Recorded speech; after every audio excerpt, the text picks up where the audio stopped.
దృష్ట్వా పుంసోల్పమేధసః. తతః అంటే తదుపరి, అంటే నెక్స్ట్. సప్తదశే 17వ అవతారము. జాతః అవతరించెను. సత్యాం సత్యవతి గర్భమున పరాశరాత్ పరాశముని ద్వారా చక్రే రచించెను. వేదతరో కల్పవృక్షమైన వేదమును శాఖలు దృష్ట్వా చూచి పుంసః జనసామాన్యము అల్పమేధస్సులు. హరే కృష్ణ. సో ఇప్పుడు హ్యాండ్ రైజెస్ వచ్చేసాయి. Thank you all so much. Subhadra Mataji మీరు శ్లోకం చదవండి. హరే కృష్ణ మాతాజీ, దండం ప్రణామ్. కొంచెం ఫోన్ చూసుకోండి, డిస్టర్బెన్స్ వస్తుంది, చూసుకొని చెయ్యండి. ఓకే, బాబు ఉన్నాడు అందుకు మాతాజీ. తతః సప్తదశే జాతః సత్యావత్యాం పరాశరాత్ చక్రే వేదతరో శాఖా దృష్ట్వా పుంసోల్పమేధసః. హరే కృష్ణ మాతాజీ. హరే కృష్ణ. నాగమణి అవధానం మాతాజీ మీరు చదవండి. శ్లోకం మాతాజీ. శ్లోకమేనా మాతాజీ? శ్లోకం.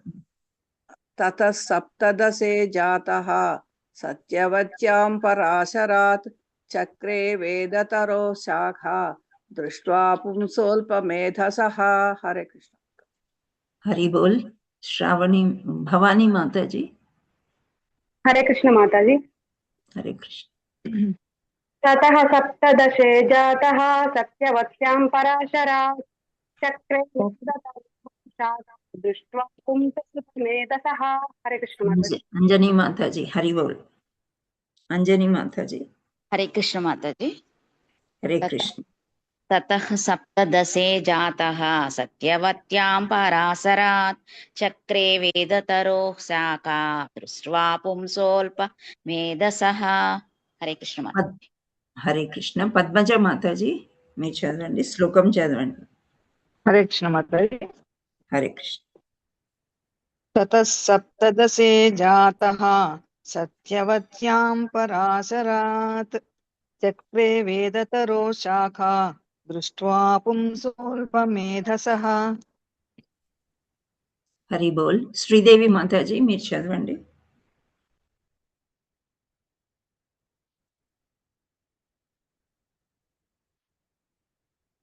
హరే కృష్ణ.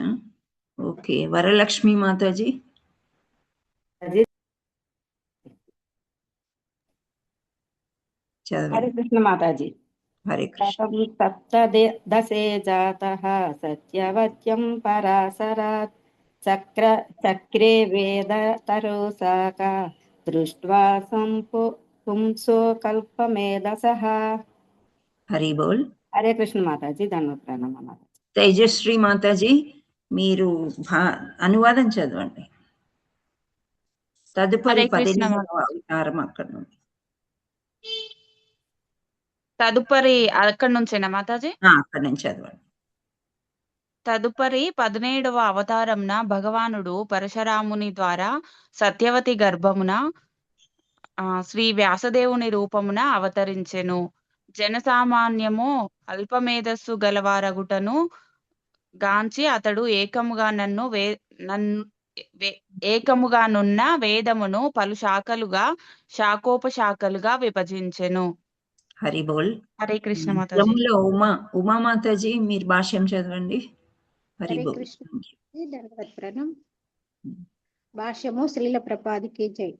ఆదిలో వేదము ఒకటిగానే ఉండెను, కానీ శ్రీల వ్యాసదేవుడు అట్టి ఆది వేదమును సామవేదము, యజుర్వేదము, ఋగ్వేదము, అథర్వణ వేదము అనేది 4 భాగములుగా విభజించెను. ఆ పిదప అవి తిరిగి వివిధ శాఖల వంటి పురాణములందును మహాభారతమునందును వివరించబడినవి. వేద భాష వేదములందు తెలియజేయబడిన విషయములు సామాన్యులకు దురవగ్రాహ్యములు కేవలము అత్యంత మేధ సంపన్నులు ఆత్మవిధులైన బ్రాహ్మణులకే అవి విదితములు కాని ప్రస్తుత కలియుగము సమస్తము మూఢజనులతోనే నిండి ఉన్నది. నేటి యుగమున బ్రాహ్మణుడైన తండ్రికి జన్మించిన వారు కూడా శూద్రులతో గాని లేదా స్త్రీలతో గాని సమానులై ఉన్నారు. ద్విజులైన బ్రాహ్మణులు, క్షత్రియులు, వైశ్యులు సంస్కార కర్మలనిడి శుద్ధ కర్మలను పాటించవలసి ఉన్నది. ప్రస్తుత యుగ దృష్ట ప్రభావము వలన నామమాత్ర బ్రాహ్మణ వంశీయులు ఇతర ఉన్నత వంశీయులు ఏమాత్రము సంస్కృతిని కలిగి ఉండుట లేదు. వారే ద్విజ బంధువులని పిలువబడుదురు, అనగా వారు ద్విజుల స్నేహితులు, వంశీయులని భావము. అట్టి ద్విజ బంధువులు శూద్రులు, స్త్రీల వర్ణములలో చేర్చబడి ఉన్నారు. ద్విజ బంధువులు శూద్రులు, స్త్రీల వంటి అల్ప మేధస్సు గల వారి నిమిత్తమే శ్రీల వ్యాసదేవుడు వేదమును శాఖోపశాఖలుగా విభజించెను. హరే కృష్ణ. హరి బోల్. Thank you so much. Hare Krishna. So మళ్ళీ ఒక్కసారి శ్లోకానికి వెళ్ళి ఒక ఇద్దరితో చదివిద్దాము. శారదా ప్రసాద్ మాతాజీ. మాతాజీ దండవత్ ప్రణామ్. దండవత్ ప్రణామ్. తతః సప్తదశే జాతః సత్యవత్యాం పరాశరాత్ చక్రే వేదతరోః శాఖా దృష్ట్వా పుంసో కల్పమేధసః. హరి బోల్. లక్ష్మీ జగదీష్ మాతాజీ మీరు చదవండి శ్లోకం. హరే కృష్ణ మాతాజీ. దండవత్ ప్రణామ్ మాతాజీ. దండవత్ ప్రణామ్.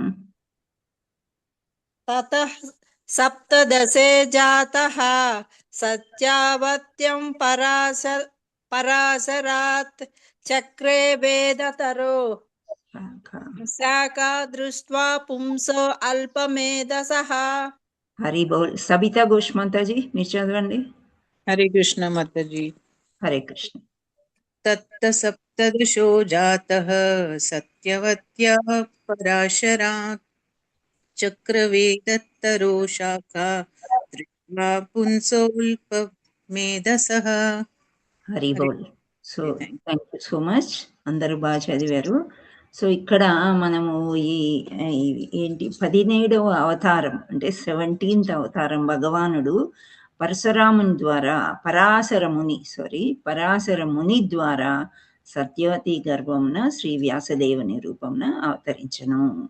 సో జన సామాన్యము అల్పమేధస్సు గలవారగుటగాంచి అతని ఏకంగా ఉన్న వేదాలను పలు శాఖలుగా శాఖోపశాఖలుగా విభజించను.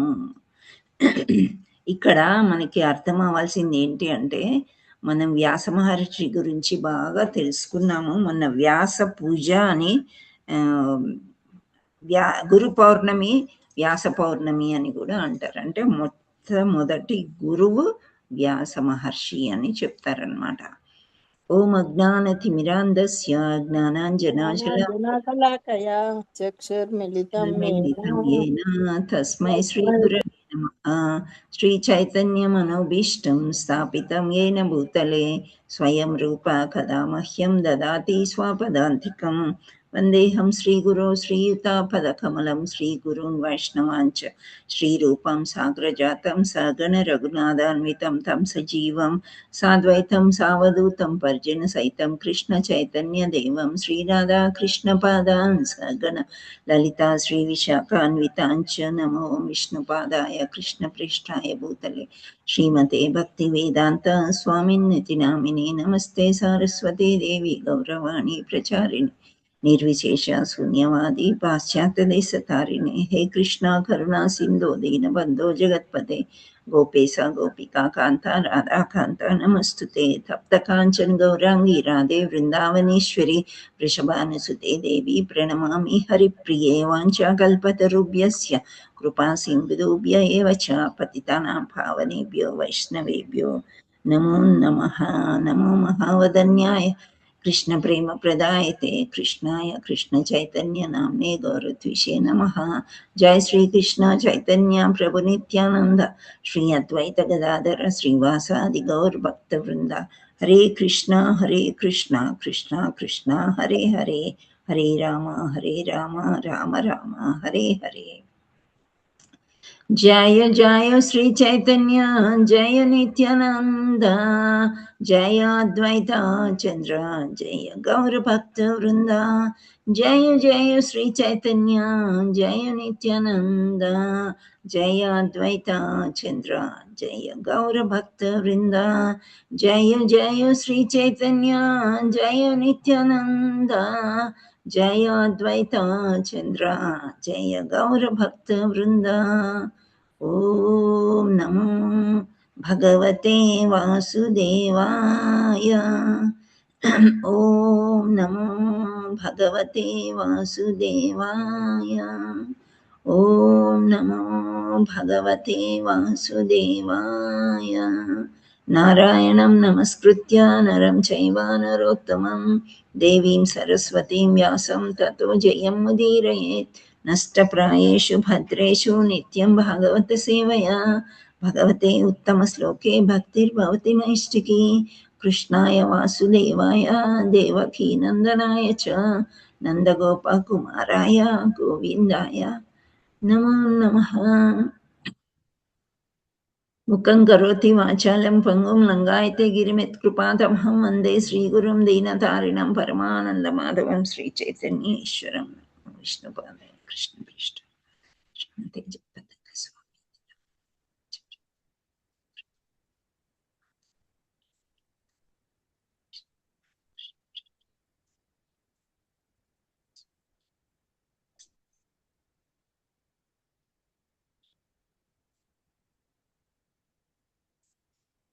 हरे Krishna Shri Radhe Radhe thank you so much. So మనం వ్యాస మహర్షి గురించి చెప్పుకోవాలంటే అసలు మనకి సంవత్సరం అయినా పడుతుంది, ఇంకెక్కువైనా పడుతుంది. కాకపోతే ఇక్కడ అవతారం గురించి చిన్న పారాగ్రాఫ్ మాత్రమే మనకి చెప్పారు. సో అది మనకి ఇంకా కొంచెం డీటెయిల్స్లోకి మనం వెళ్ళి ట్రై చేద్దాము. సో మనం ఈ శ్రీమద్ భాగవతాన్ని రచించిందే వ్యాస మహర్షి. సో ఆయన యొక్క అవతారమే మనం ఇప్పుడు చదువుకోబోతున్నాం అన్నమాట. సో ఆయన ఎలా పుట్టారు ఏంటి అని మనం చూసినట్లయితే మనం ఇంతకుముందు మహాభారతం ఇంట్రడక్షన్లో ఉపోద్ఘాతం చదువుకున్నప్పుడు కొంత తెలుసుకున్నాం.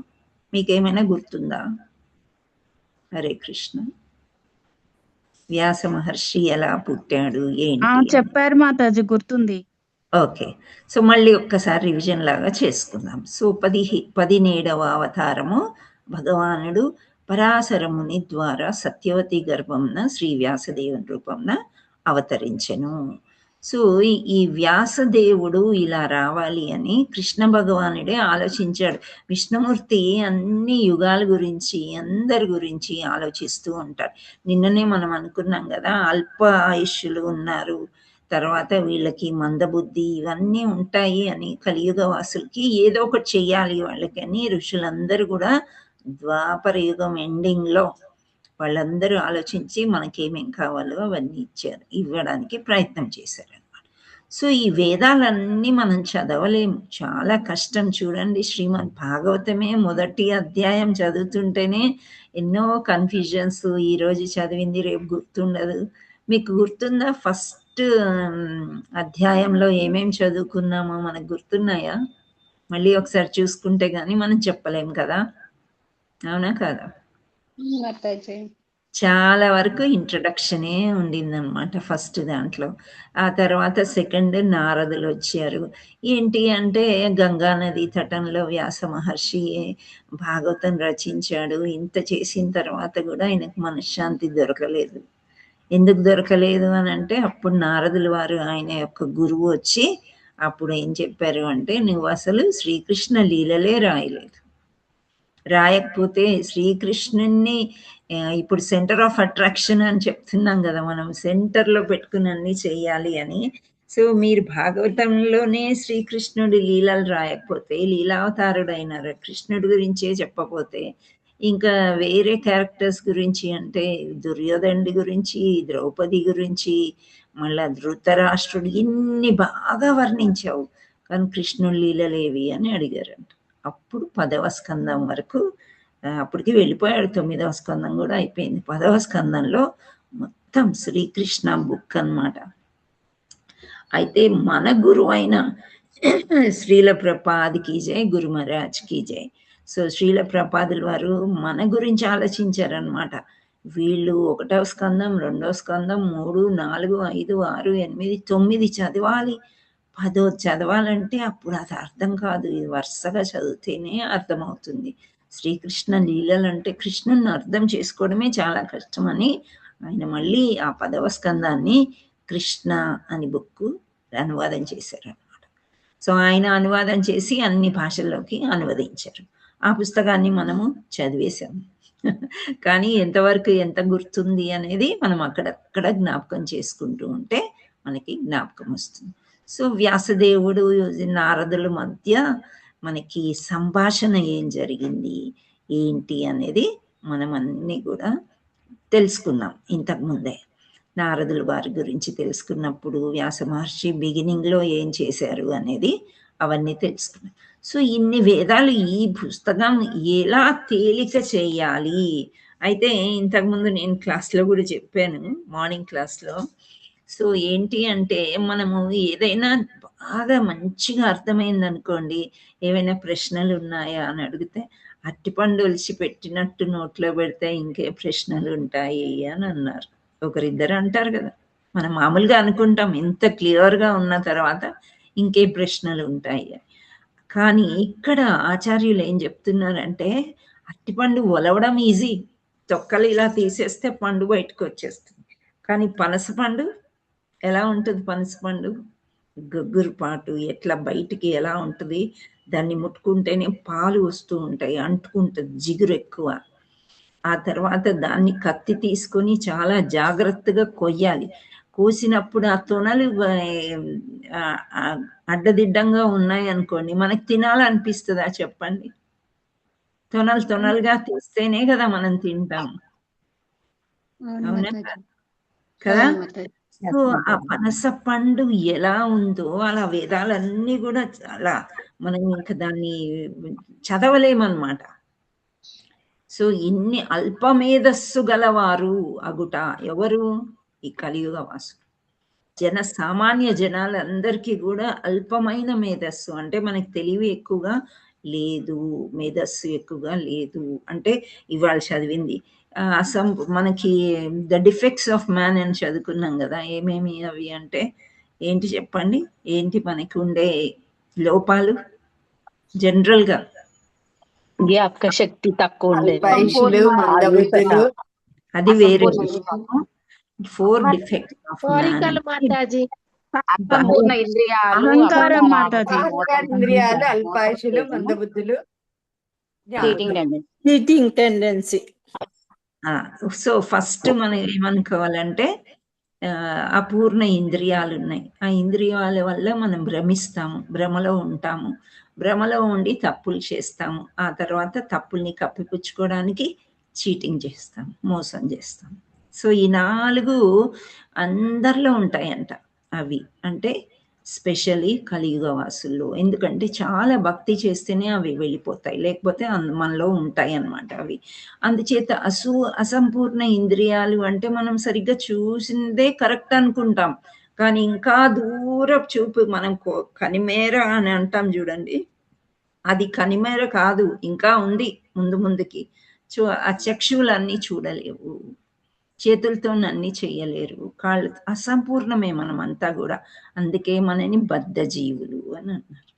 ఈ బద్ధజీవులే జనసామాన్యం. సో ఇక్కడ అల్పమేధస్సు గలవారగుట చేత, సో వీళ్ళకి వేదాలు అర్థం కావు అని ఆ వేదాలన్నిటినీ చిన్న చిన్న శాఖలుగా చేశారంట. ఈ పనస పండుని చక్కగా కోసి ఒక్కతోనే కూడా డిస్టర్బ్ అవ్వకుండా అంతా కరెక్ట్గా అనమాట. ఇప్పుడు వ్యాపారం చేసేవాడు పనసతోనలు అమ్ముతున్నారండి, 100 రూపాయలకి డబ్బా. దాంట్లో ఎన్నో ఉంటాయి, 10 ఉంటాయో 8 ఉంటాయో ఏదో, ఎప్పుడు లెక్క పెట్టుకోలేదు, కొనుక్కొని తినడమే. సో వాళ్ళు ఎంత జాగ్రత్తగా ఆయిల్ రాసుకొని గ్లౌజెస్ తొడుక్కొని ఇవన్నీ చేసి ఒక్క తొన పోయినా వాడికి లాసే కదా. సో అంటే ఇక్కడ వ్యాపార రీత్యా ఒకటి, ఇంకోటి అంత జాగ్రత్తగా తీస్తేనే, అలా చేస్తేనే వీళ్ళకి ఏమైనా అబ్బుతుంది ఈ వేదం. వేదం ఇవ్వాలని ఎందుకు అనుకున్నారు ఋషులు? ఎందుకు ఇవ్వాలి? వాళ్ళు ఋషులు మంచిగా వేదాలన్నీ చదువుకొని భగవద్భక్తి చేసుకొని కైంకర్యం పొంది భగవద్ధామానికి వెళ్ళొచ్చు. కానీ మనకి ఇవ్వాలని ఎందుకు అనుకుంటున్నారు? ఎప్పుడైనా ఒక భక్తుడు, ఒక గురువు ఇంకా ఎక్కువ మందిని భగవంతుడి దగ్గరికి తీసుకెళ్ళాలి అని అనుకుంటారు. వాళ్ళు సింగిల్గా వెళ్ళరు, యాత్ర చేసినా సింగిల్గా చెయ్యరు, అందరితో వెళ్ళాలని అనుకుంటారనమాట. దాన్నే జన సామాన్యము అంటారు. ఇదేంటంటే సోషల్ యానిమల్ అండి. We are social animals. సింగిల్గా ఉండలేము అసలు. ఇంట్లో పెట్టి తాళం వేసారనుకోండి ఎలా ఉంటుంది? టైంకి అన్నము అన్నీ అందినా సరే ఒక జైలు లాగా అనిపిస్తుంది. ఆల్రెడీ ఒక జైల్లో ఉన్నాం మనం, మనకి ఫ్రీడమే లేదు. సో అలా అనిపిస్తుంది అనమాట. సో ఆ సోషల్ యానిమల్ అంతా ఎట్లా ఉంటుందంటే మనకి అందుకనే మనకి తొందరగా అర్థం కాదనమాట. ఎప్పుడు గురువుని పట్టుకుని ఒకరితోని అర్థమయ్యేటట్టుగా మనం అన్నీ నేర్చుకుంటూ ఉండాలి. సో ఇలాంటి వాళ్ళకి వేదం ఇస్తే వాళ్ళు ఏం చదువుతారు, ఏం అర్థమవుతుంది అని శాఖోపశాఖలుగా చేశారనమాట. సో ముందు ఆదిలో వేదం ఒకటిగానే ఉండేను, కానీ వ్యాసదేవుడు ఏం చేశాడు? సామవేదము, యజుర్వేదము, ఋగ్వేదము, అథర్వవేదము అని 4 సింపుల్గా చేశాడు. ఇప్పటికీ కూడా ఈ 4 వేదాలు కూడా వీళ్ళు చదవలేరు అని శ్రీకృష్ణ భగవానుడు వీటి యొక్క సమ్మరీ అంతా భగవద్గీతలో ఉంచారు. అర్థమవుతుందా మీకు? మన భగవద్గీత అంటే ఏదో అనుకుంటారు, అది మానవుడు ఎలా నడుచుకోవాలి, భగవత్ పూజ ఎలా చేయాలి, భగవంతుడిని ఎలా చేయాలి అనేవే ఉంటాయి అందులో. అది భగవంతుడు స్వయంగా చెప్పాడనమాట. సో అవి తిరిగి వివిధ శాఖల వంటి పురాణాలందు, మహాభారతమందు వివరించబడినవి. వేద భాష, వేదాలందు తెలియజేయబడిన విషయాలు సామాన్యులకు దురవగ్రాహ్యములు, అంటే సామాన్యులు అర్థం చేసుకోలేరు. అత్యంత మేధా సంపన్నులు, ఆత్మవిధులైన బ్రాహ్మణులకే అవి విదితములు. ఎందుకని ఇక్కడ బ్రాహ్మణులు అని అంటున్నారు అంటే బ్రాహ్మణులు ఉన్నత కులం వాళ్ళు అనమాట. హయ్యెస్ట్ వాళ్ళు ఎవరు అంటే మేధా సంపన్నులు.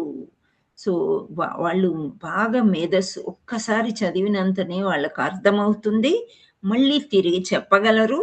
అండ్ మనని అర్థం చేసుకోటట్టు వాళ్ళు కొన్ని ఉదాహరణలతో పాటు, అండ్ నాట్ ఓన్లీ ఉదాహరణలు, ప్రూఫ్స్.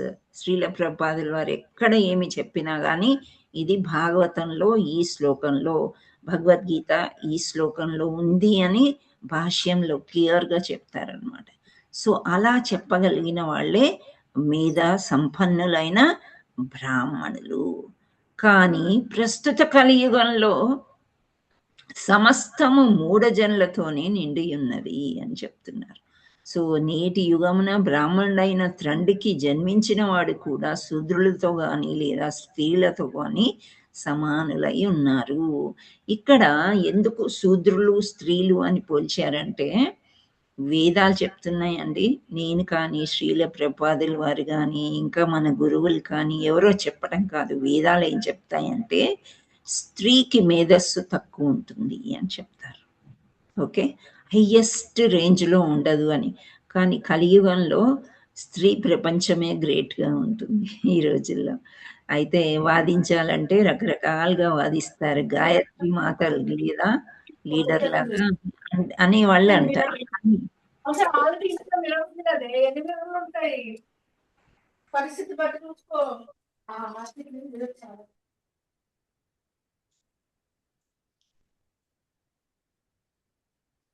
హరే కృష్ణ.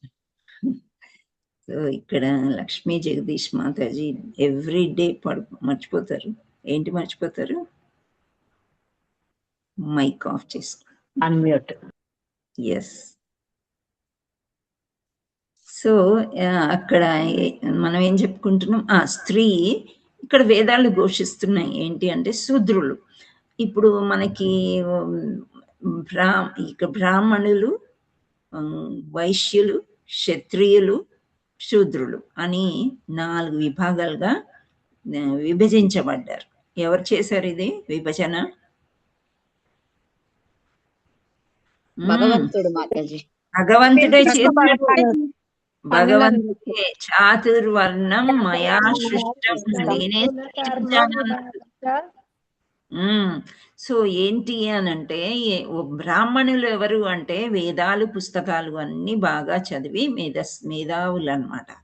సో క్షత్రియులు అనేవాళ్ళు రాజ్యపాలన చేస్తారు, అండ్ నెక్స్ట్ వైశ్యులు అనేవాళ్ళు వ్యాపారం చేస్తారు, శూద్రులు వీళ్ళందరికీ కూడా సహాయకులుగా ఉండిపోతారనమాట.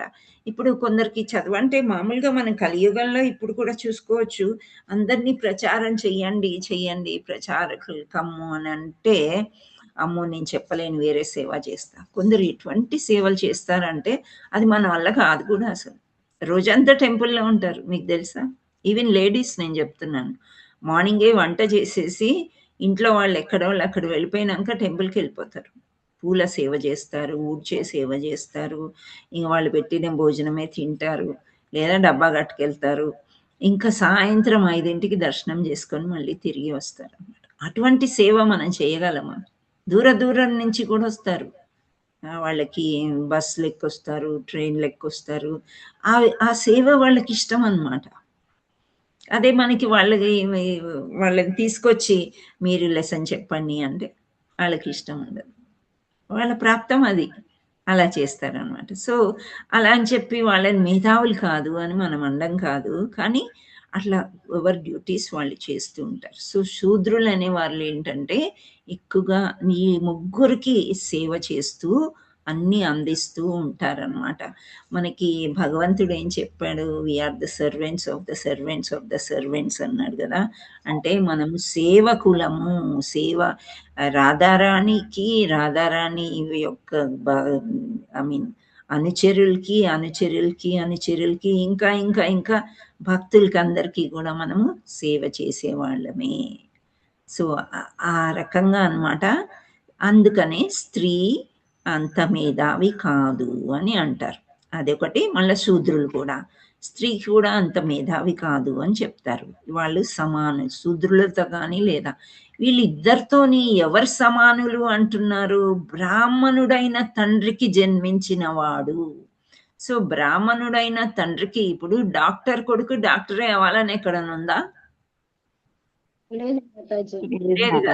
లేదు మాతాజీ, డాక్టర్ చదివితే డాక్టర్ అవుతారు. అది కష్టపడి చదివితే అవుతుంది. ఇప్పుడు వేదాలు చదివాడు తండ్రి, అంత మంచిగా బ్రాహ్మణ కులం, చిన్నప్పటి నుండి మంత్రాలే వింటున్నారు, అయినా వాళ్ళకి మంత్రాల మీద ఇంట్రెస్ట్ లేదు, బయటకు వచ్చేస్తున్నారు చాలా మంది బ్రాహ్మణ కులంలో వాళ్ళు. ఆ వేదాలు అవి మాకు కూడు పెడుతుందా, బట్ట ఇస్తుందా అని అంటున్నారు కూడా. సో వాళ్ళకి శాలరీలు తక్కువ ఉన్నాయని సాఫ్ట్వేర్లోకి వాటిలో. సో ఇది చూడండి, ఎప్పుడో రాసిన భాగవతము, ఇవన్నీ వాళ్ళు ఊహించారు కలియుగంలో ఈ విధంగా ఉంటారు జనాలు అని. అలా సూర్యులతో సమానము, స్త్రీలతో సమానులైన ఉన్నారు, వాళ్ళు వేదాలు నేర్చుకోవట్లేదు. ద్విజులైన బ్రాహ్మణులు, ద్విజుడు అంటే ఇంతకుముందు కూడా మనం తెలుసుకున్నాం. ద్విజుడు అంటే 2 జన్మలు తీసుకునేవాళ్ళు. 2 జన్మలు ఏంటి అంటే, మొదటి జన్మ తల్లిదండ్రులకి పుట్టడం అన్నమాట, సామాన్య జన్మ అందరిలాగా. రెండవది ఉపనయనం చేస్తారు కదా, ఇప్పుడు ఇక్కడ కృష్ణ కాన్షియస్లో తీసుకోవాలంటే ఇనిషియేషన్ అన్నమాట. ఇనిషియేషన్ చేసినప్పుడు ఒక పేరు ఇస్తారు. సో దాసి అని ఆడవాళ్ళకి, దాస్ అని మగవాళ్ళకి, మనం దాసులం కాబట్టి. సో అది 2వ జన్మ అంటారు. సో ద్విజులైన బ్రాహ్మణులు అంటే యోగ్యులైన బ్రాహ్మణులు, క్షత్రియులు, వైశ్యులు, సంస్కార కర్మలనడి శుద్ధ కర్మలను పాటించవలసి ఉన్నను ప్రస్తుత యుగ దుష్ప్రభావం వలన నామమాత్ర బ్రాహ్మణ వంశీయులు ఇతర ఉన్నత వంశీయులు ఏమాత్రం సంస్కృతిని కలిగి ఉండుట లేదు, వారే ద్విజబంధువులని పిలువబడుతురు.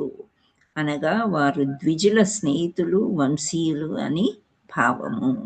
అట్టి ద్విజ బంధువులు శూద్రులు స్త్రీల వర్గంలో చేర్చబడిన వారు అని చెప్తున్నారు అన్నమాట.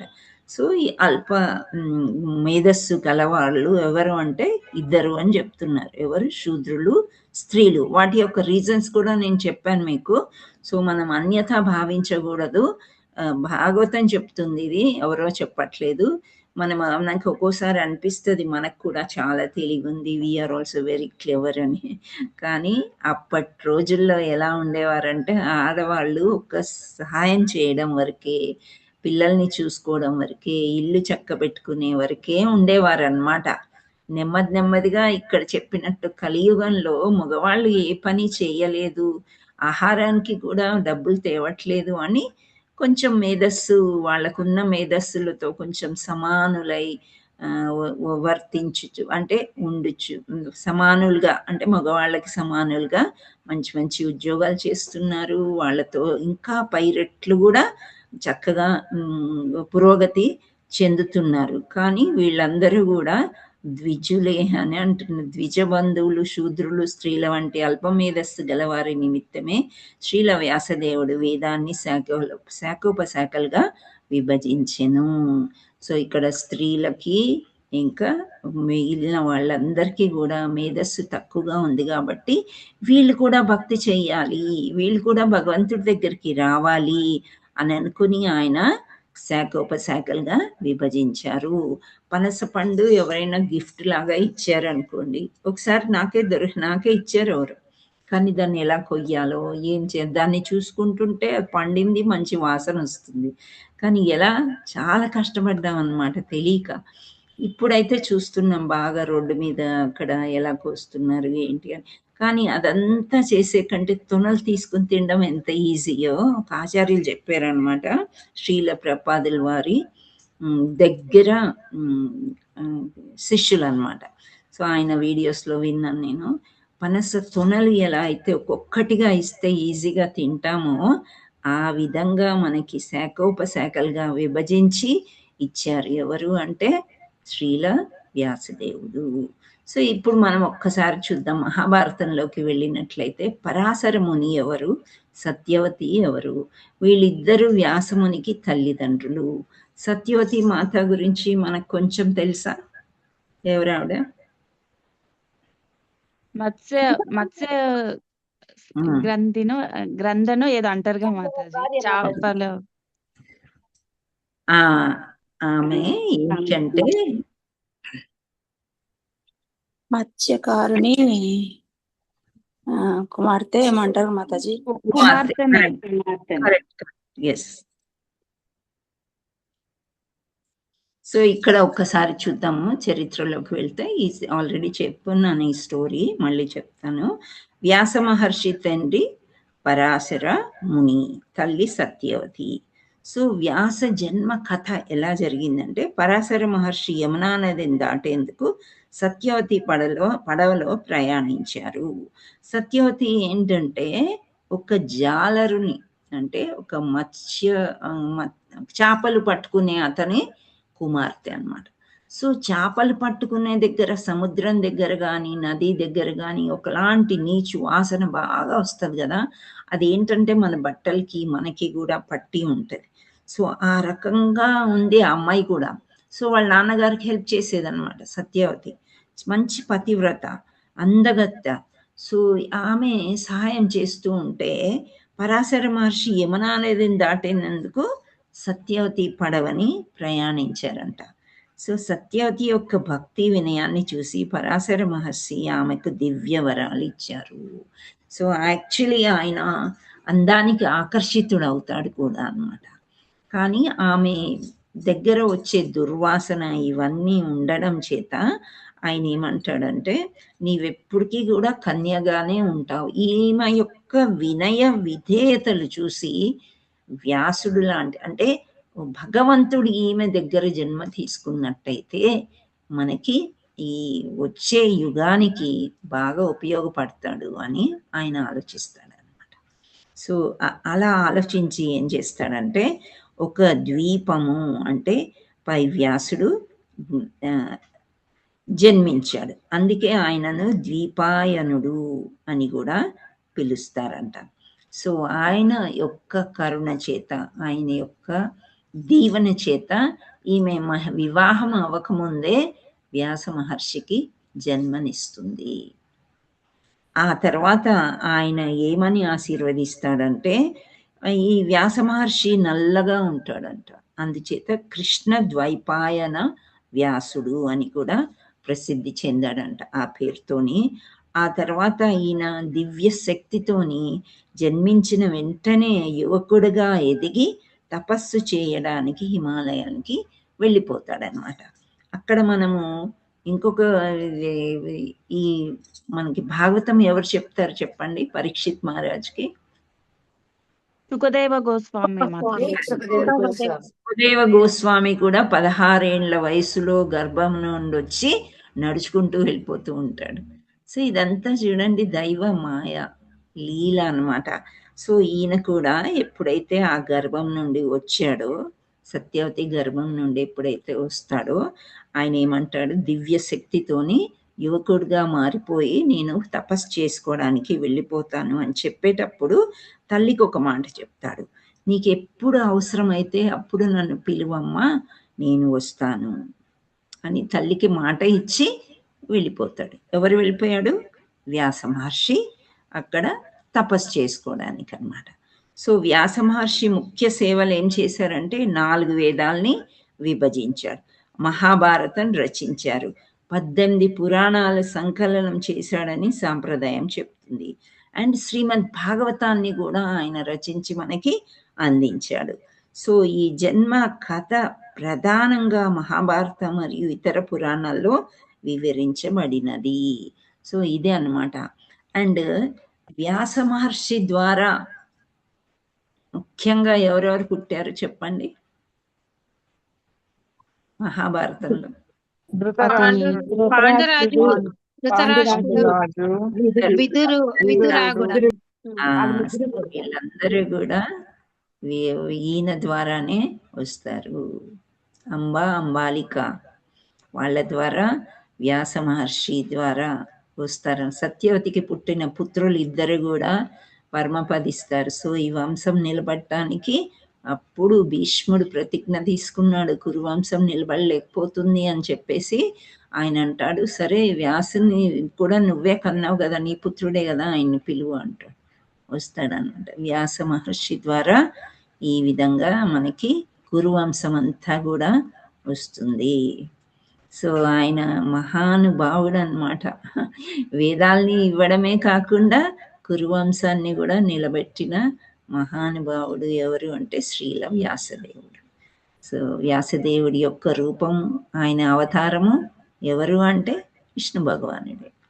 సో 17వ అవతారం భగవానుడు ఈ సత్యవతి గర్భం వ్యాసదేవుని రూపంన అవతరించెను. సో ఈయన ముఖ్యంగా ఈ కలియుగ వాసుల కోసం వేదాలని విభజించడమే కాకుండా సులభతరం చేశారనమాట, అందరికీ అర్థమయ్యేటట్టు.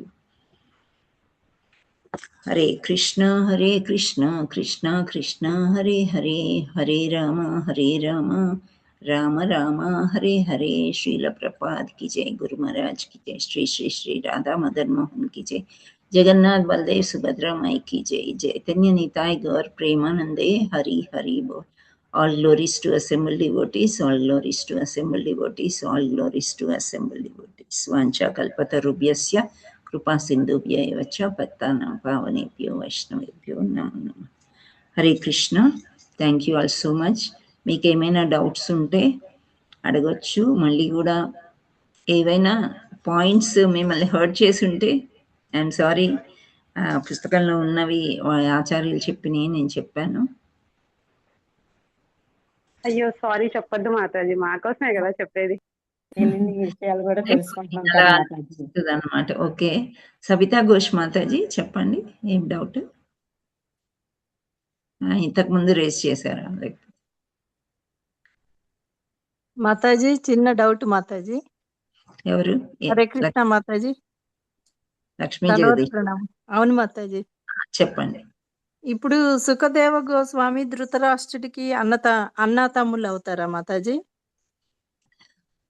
ఎట్లా అవుతారు? ఇప్పుడు సుఖదేవ గోస్వామి వ్యాసుడి కొడుకే కదా మాతాజీ? అవును, వ్యాసుడి కొడుకు. అట్లా తీసుకుంటేనా? ఓకే. అంటే ఇప్పుడు వ్యాసుడు సుఖదేవ గోస్వామి తల్లి వేరే కదా మాతాజీ? అవును అవును Mataji. Okay Mataji. Thank you.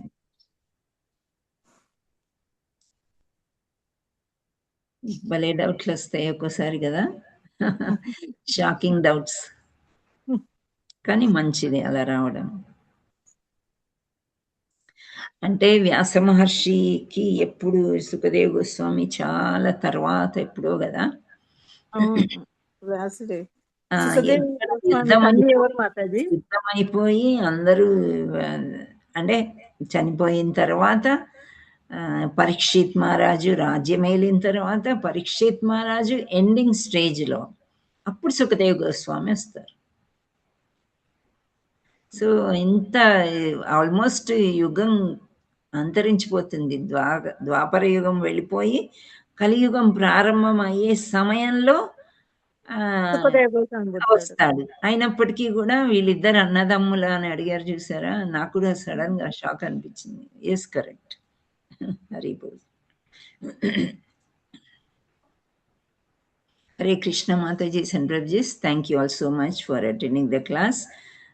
రేపు మనకి శనివారమా, సో మనకి పాటల క్లాస్ ఉంటుంది, మాతాజీ వస్తారు. Hare Krishna, thank you. ఇంకా ఏమైనా డౌట్లు ఉన్నాయా? ఏదైనా మాట్లాడతారా ఎవరైనా?